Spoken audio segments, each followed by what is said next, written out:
So how am I going to approach going from intraday trader to a swing trader? Now, I hate backtesting. I've always been against it. And the reason why is because I don't feel like it actually gives you a sense of the market. You know, when you come into the trading session, you kind of get an understanding, a feel for how price is moving, the news that's coming out. Maybe if there's big news, then the market may feel a little bit rangy. And it's very difficult to get all those feelings and also your emotions while you're backtesting. And when you're intraday trading, it's a lot easier just to get an understanding of a couple of basic concepts and forward test them, because there's many different signals within a week, especially when you're on a 1 minute and 5 minute time frame. So it's a lot easier to say, okay, smaller risk, lower time frames, forward test, and you can get a good understanding of that particular edge, or if you've got an edge or if you haven't got an edge, and then you have to go back and play around with a couple of other concepts before trying again. Where back testing, I never really felt those things, and I think those are very important, especially if you're a discretionary trader.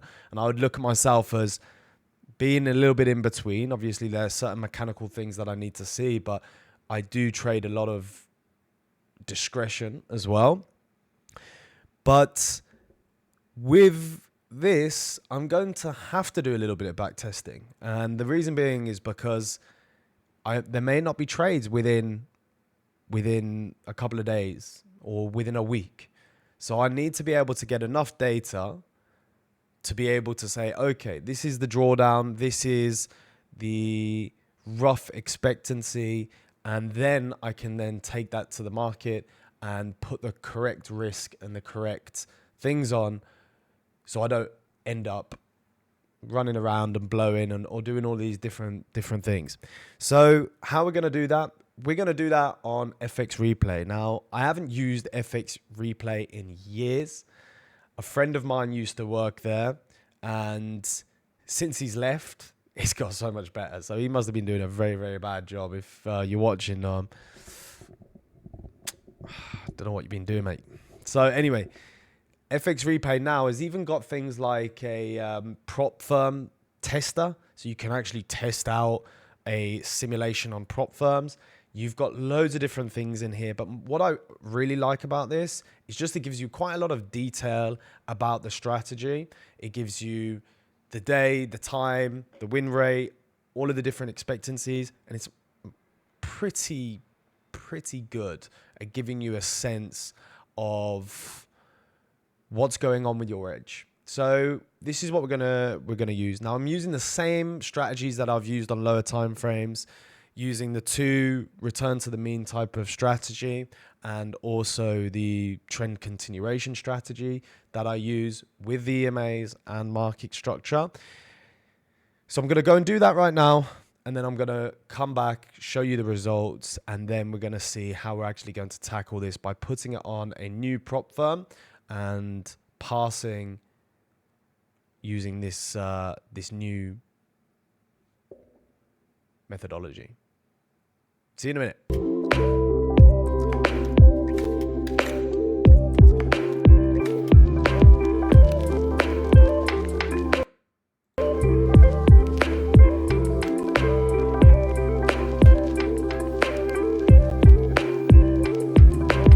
All right, I didn't think it was actually going to take me that long. Obviously, I did pop out and do a couple of things, but I played around with it. I first tested out a 1 hour and a 4 hour, and that was all I was looking at. I was obviously looking at the daily just a little bit, but mostly the 4 hour and 1 hour. And to be honest, the win rate kind of sucked. Like, it was around about 30%. I'll go through everything right now, and you can see kind of the bits of backtesting that I've actually done today. So all of these were prop firm sessions with FX Replay, meaning they're just like a prop firm simulator. So I think this is the one that I first started off, which was 4 hours, 4 hour and 1 hour. And I'm kind of dreading this, you know. It takes if I go off just this and I'm risking 1%, it is truly going to be a long ride in funding. Obviously, this for personal is totally fine, but in funding, it will take a long time to actually get funded. So you can see the equity curve. The win rate is pretty low, to be honest. Wish to reward. This is kind of on the cusp, really. So a win rate of around about just under 40%. You really need a risk to reward of 1 to 2. Anything under that, you're pretty much borderline break even. We won't go through the trades. We'll just go through the analytics, session analytics. For some reason, it said that I hit the maximum drawdown, which is not true. But overall, 13 winners. Total loss is 22. Best win was 5%. Average duration for a trade is 3 days. Wow. What else is here? This interesting. Apparently, Sunday. I don't know how Sunday is got a 100% win rate, but whatever. Performance by month.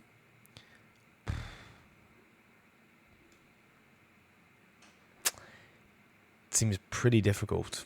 Anyway, so because the win rate was quite low, I actually decided to go and test out daily and then action on the 4 hour. So let's have a look at that session. This one was a lot faster. Win rate still really low, just a little bit over 2.26 risk to reward, which with a win rate like that, it's totally fine. Obviously, you would want to get that up to 40, and that would be a really, really nice number.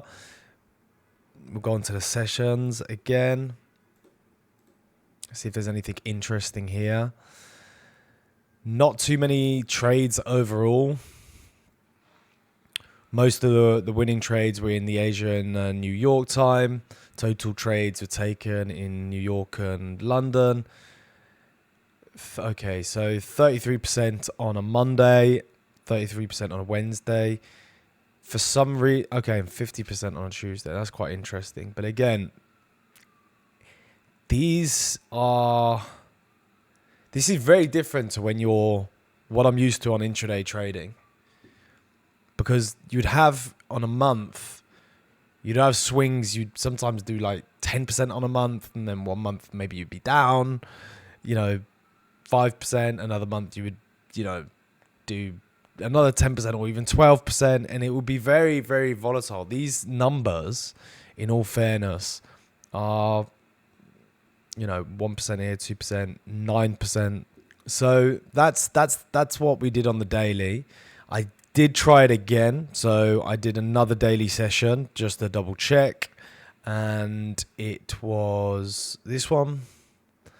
So I've done a lot. This was 100% win rate though. So this is really just not relevant. It's not relevant. I put on 2% risk, 2% risk on as well. So won every trade and just, got past it fairly straightforward. Okay, so the last one now was this daily second one on pound NZD. Now here I did go into drawdown. The win rate on this was a lot better. The risk to reward is still quite high. And I missed quite a few decent trades on this. This was really, really trendy. I haven't traded pound Kiwi before, but a friend of mine actually said, I asked people, just give me a random asset, a random date, and whatever. I'm just going to go with it. And, I will be putting this onto my watch list. I will be trading this. So you can see here, we started off fairly well. Seems a little bit off, to be honest, because I should have passed straight away. That's very, very weird. Then I came back into a little bit of drawdown, I think it was, and then pushed off straight to target. Again, this is not enough data. Total losses 5, total wins 4. Best win was 11%. And to be honest, I was getting so tired of all of this. I actually put a little bit more risk on. I actually put on this trade. It was a fairly high probability trade, and I could go through with it, but the daily was pushed up. It was way overextended, and I saw break of structure on the 1 hour, heading towards a weekly level, and I just put 3% in, and there you go. Bob's your uncle. It just went straight there. I would have lost 3,000, but I actually made, however much in the account. Anyway, so going through all of this, performance by time, most of the trades in all of these have just been limit orders. There haven't really been any market orders in here. So it's very passive trading. But again, you see,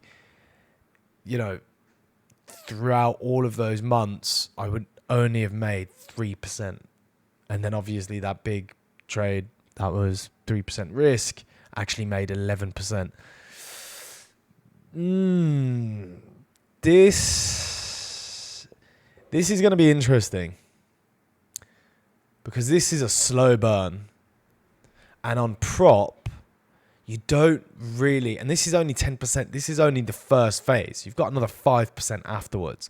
I know this is only on one asset, and potentially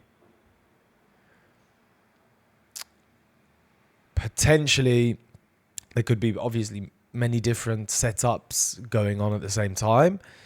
But also, when you're up a lot of profits, you got to think about if you come into some drawdowns and the drawdowns in the account, and so it's a little bit of a difficult one. I really need to think about it, but to say I'm excited about this, I'm not very excited, but I think it's a change that I do need to do.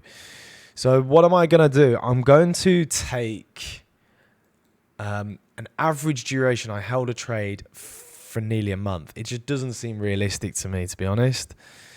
But we're going to just go with it, because that's the change that I want to make. So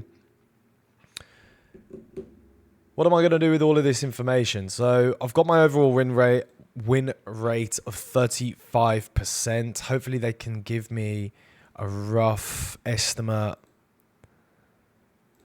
Okay, so in prop firms is what I was doing. 3 years of historical data, overall win rate of 43%. Doesn't give my drawdown, so it's going to be very, very difficult to understand if this is going to be profitable properly